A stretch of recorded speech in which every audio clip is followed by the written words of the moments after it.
Time now for a look at the news. 1979 was a good year for New York State's farmers. The State Crop Reporting Service, as they cultivated and sent to market the fourth largest crop in the nation last year.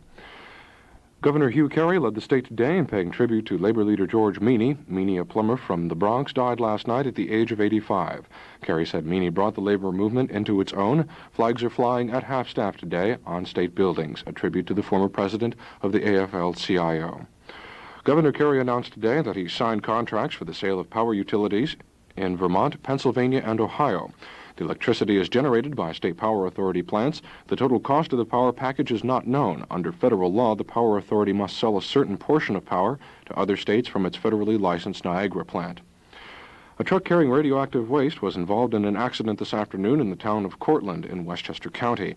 State police say it looks like no radioactive material has leaked from the truck. The accident occurred not far from the site of the Indian Point nuclear power plants, but officials say the truck was from a firm that collects radioactive waste from hospitals. High wind warnings are out today for most of the New York State area. The National Weather Service says wind gusts could reach around 50 miles an hour. Forecasters in Buffalo are warning of possible flooding from high waves along Lake Erie. Taking a look at the weather for Syracuse and vicinity, very windy and warmer with occasional rain today, the highs near 50. Strong winds and colder with showers changing to flurries and localized squalls tonight, lows 15 to 20. Cold with scattered snow flurries and sunny periods on Saturday, the highs 20 to 25.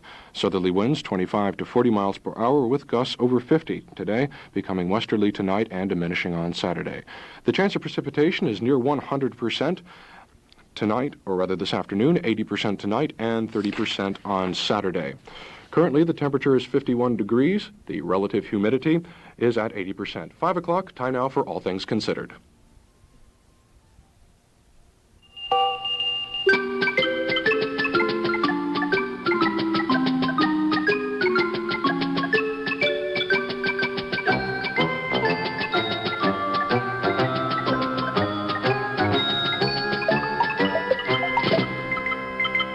When Robbins first conceived this show, it was the Jews and the Catholics. That's right. The working title then was East Side Story, Probably, right? yes. Yeah.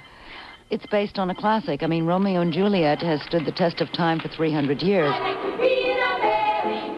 Lee Theodore appeared in the original production of the musical West Side Story on Broadway in 1957.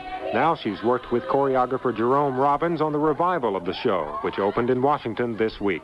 Tonight on All Things Considered, bringing a 50s musical into the 80s. Also tonight, these stories, reports of hundreds of Soviet troop casualties in Afghanistan. The UN General Assembly continues discussing the Soviet action while the Security Council considers sanctions against Iran. This is the 69th day Americans have been held hostage in Tehran. A psychologist says half of them have a good chance of emerging without psychological damage. A new Surgeon General's report on smoking, to be released Monday, has alarming statistics for women. And